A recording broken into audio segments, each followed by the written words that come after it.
What's going on, Bully fam? This is Alex over here in VEP Bullies. We finally got our girl Calypso home from her C-section. We're about to do a feeding real quick here, and I'm gonna record that and show you that as well. But this video is mainly to maybe try to help people out and give you an experience of what we just went through. How a C-section, a planned C-section, everything going right, from the timing, the temperatures, everything. How a planned C-section can sometimes be a disaster. So yeah, stay tuned. We'll talk about that here in just a second.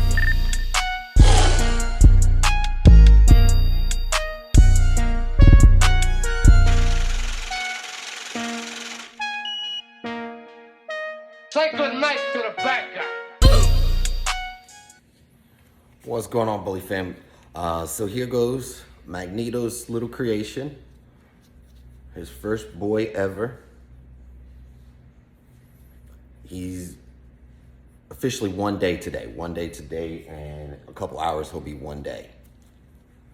We had to do emergency C-section on this later, and I'm gonna go over that with you and how C-sections can sometimes change the whole litter. So the first thing, we're about to do a feeding on him. The first thing we just did right now, I know, buddy, was check his temperature. His temperature's at 98.4, so he's good to go. You want to keep him anywhere from 96 to 99 before doing a feeding. We also weighed him. Keep chart of when we weigh them before feeding and after. So right now he's at 432 grams, and we cleaned him up, but I'm gonna go ahead and show you real quick. I know, buddy, I know. He's hungry, he's ready to go. He's a feisty little one. Yeah, he's very verbal. So basically you're just gonna take something, a wet wipe, damp cloth, and just rub right here on their genital areas to make sure. There he goes. He's already pooing. See? You want to make sure you get that all out, especially the first week. It's very critical. It's already changing. Normally it's black. The first day it's black. It'll start changing colors on you. And poo also, puppy poo will also let you know how your puppy's doing as well. So you want to pay attention to that. And you also want to pay attention to the pee. If it's dark, obviously the puppy is dehydrated, and that's when you need to start focusing on hydrating the puppy. Whether it's giving it Pedialyte, IV fluid, things like that. So he's already good to go. I already got him ready, but I just wanted to go ahead and go over this quick with you. So yeah, you're just gonna come right here, tap right underneath here. It's gonna make him poop. Normally the mom will do this, but she's still not grasping everything yet. She's still under anesthesia a little bit. Like I said, around 4 o'clock, around this time, yesterday is when we had the puppies. So,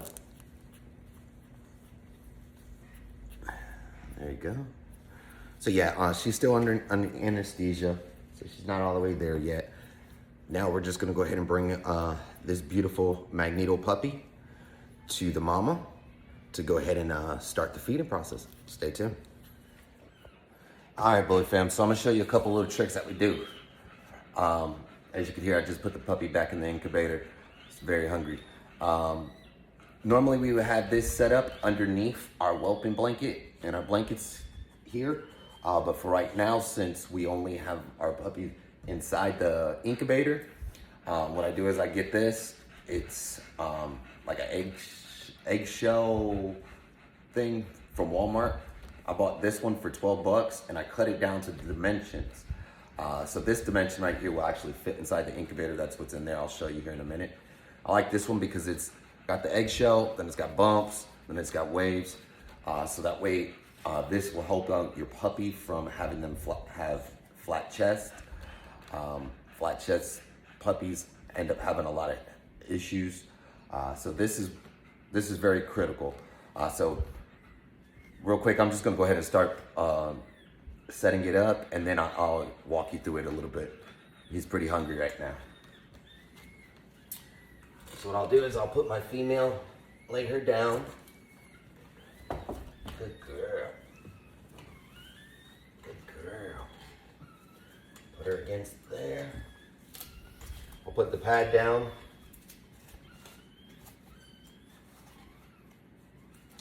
And the reason why I don't have it set up staying underneath here, the other part that we have, is because right now the female, my female, she's under anesthesia.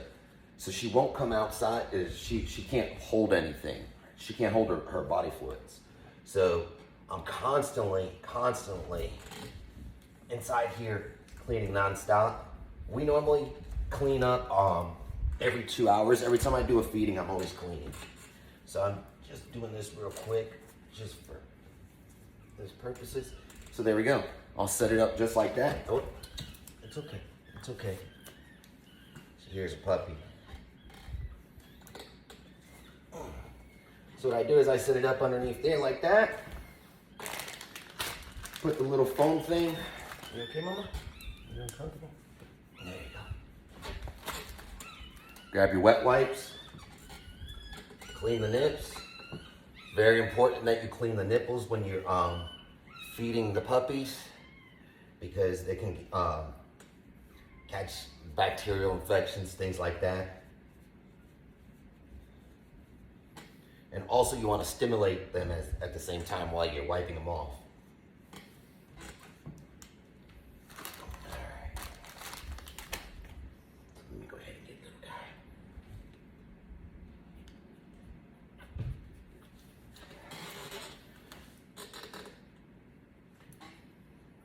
There you go. And he latched right on. So now, while he's latched on, I got a little bit of time to talk and go over everything here with you.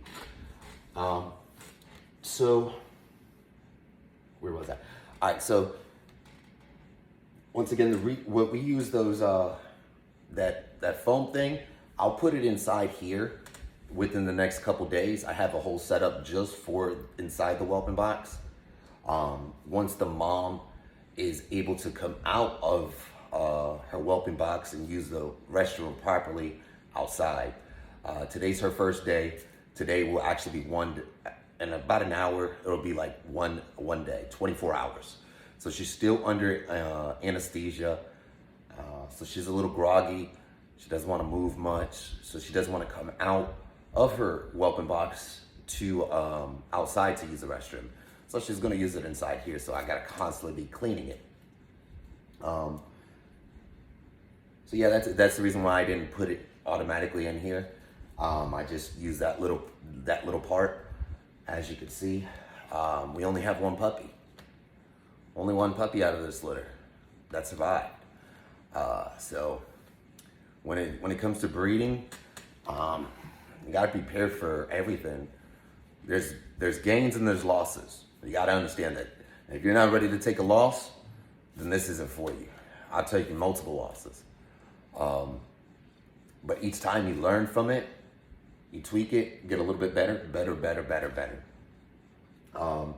So in our case, what happened was we did everything proper. We had our days right from our breeding. I was pushing more towards 63. I like to push towards 63. We were one day. Today would be actually day 63. She had a scheduled C-section today at 4 o'clock. Well, yesterday morning, I checked her temperature.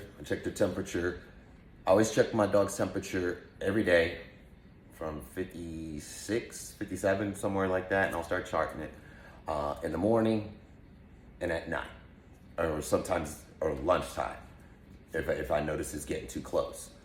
And then I'll double check every 4 to 5 hours, and I'll space it out like that. Well, in this case, yesterday morning, around 7 o'clock in the morning, I checked her temperature. her temperature was going up. Her temperature was going up. So it was it went from 99.1 to 100. Now, yesterday was day 62. She never dropped under 98. She hit 98.9 one time. And that wasn't, and then I double checked it. It was 98.9. That wasn't a sign for me to say, okay, let me go ahead and bring her and start the C-section and have her cut open. It just wasn't for me. So yesterday morning, 7 o'clock, I checked her temperature. She was at 100 degrees, like 99.9, 100 degrees. I was like, okay, well, she's gonna make it. She's gonna make it to day 63. Yesterday was 62, day 62. She's gonna make it to day 63. Less than, I would say, 2 hours, maybe two and a half, 3 hours went by. And that night I was up with her all night. She was walking around panting. She was shaking. So I was up with her all night, paying attention to her, checking her temperature. At that time, I was checking her temperature every 2 hours. And it just never dropped below 98.9. So I was like, all right, maybe she's getting a little nervous. She feels the puppies moving, everything like that. Well, the following morning, when I rechecked her temperature, like I said, it was 100 degrees. 2 hours, two and a half, 3 hours went by. I noticed I was out in the back with the other puppies we have from our last litter, Storm's litter, and I noticed she started digging. So I was like, uh-oh, it's time. She's starting to nest right now. So I brought her back inside, and on my way bringing her back inside to bring her into this whelping box, I noticed blood just started going down, started dripping. And it wasn't just like little drips, it was a lot. So I was like, uh-oh, she's going into labor right now. We have to go. Our vet is 3 hours away from us. Like I said, we had a scheduled C-section. I immediately contacted my vet. My vet was not available. Normally the vet is always available, the one I use. She was not available. She was not in town. So at that point, I had to go to Plan B. Plan B called the Plan B vet. At that time, no answer, nothing. And this is on a Saturday. I had a scheduled C-section for Sunday. So couldn't get in contact with the first one, our scheduled C-section, she wasn't in town. Second one, Plan B, couldn't get in contact with them. And that one was 4 hours away. I was like, well, we might not even make it that far. Kept calling around a couple other vets, and I reached out to a couple breeders that I know, and asked them, do they know anybody that I can go to right now that's a lot closer, even if it's more money? And thank God, a good friend of mine, Nate Torres, he's actually the one that created Calypso. Calypso is Phoenix Bully Force, is off of Phoenix Bully Force. He actually said, look, man, I just touched ground. I got somebody very close to you. Give him a call. Called the person, and they said, look, I can meet you there within an hour if you're ready to go right now. I said, no, I'm ready to go, but my dog's already bleeding. So the puppy's coming. Well, when we finally get there to the vet to go ahead and cut her open and everything, at that time, my female, she's shaking, she's bleeding. I'm panicking. My wife's panicking. We had everything planned. All right, so when we finally got to the emergency vet to do the emergency C-section, and when she opened up Calypso to perform the C-section, she was able to take out one of the puppies, which is this puppy right here. And then For the second puppy, the puppy was so big. The puppy was double the size of this puppy that's right here. Double the size of this little guy. He's like huge. He was so big to where he was lodged in between the canal. When I first started seeing the blood, and then she started going into labor, the puppy, she was pushing, she was contracting. The puppy got stuck in between the canal coming out of the vulva, and the puppy was so big to where when the vet was trying to take the puppy out, get it unstuck, that's what took her so long. They weren't able to save her, save him. I'm sorry, because she had two boys, a litter of two boys. So yeah, that's the flip side to knowing your vet and having to use a vet that you don't know. Our vet that we normally use, we have a good relationship with her to where we're able to be inside the room while she's performing the C-section. While she's performing the C-section, she'll hand me the puppies and I'll start sucking out the fluids and putting oxygen, rubbing the puppies to make sure the puppies get the correct oxygen, and then placing them into the incubator.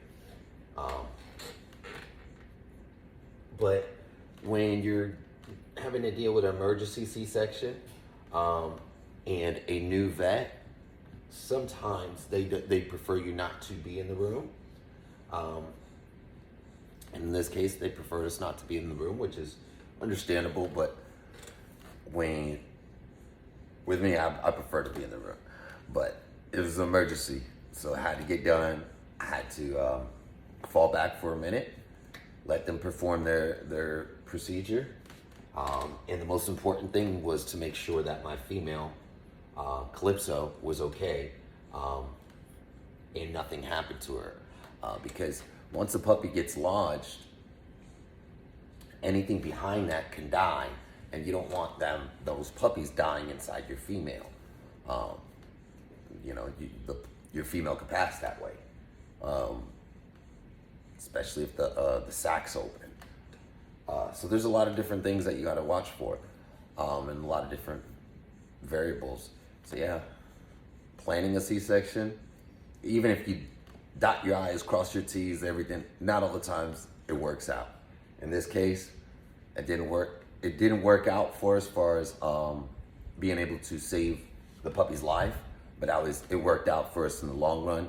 I was able to save my female's life and this puppy's life. So yeah, lesson learned. I hope this video is able to help you guys out, help someone out. And if you're not already, please smash that subscribe button, ring that bell so you get notified.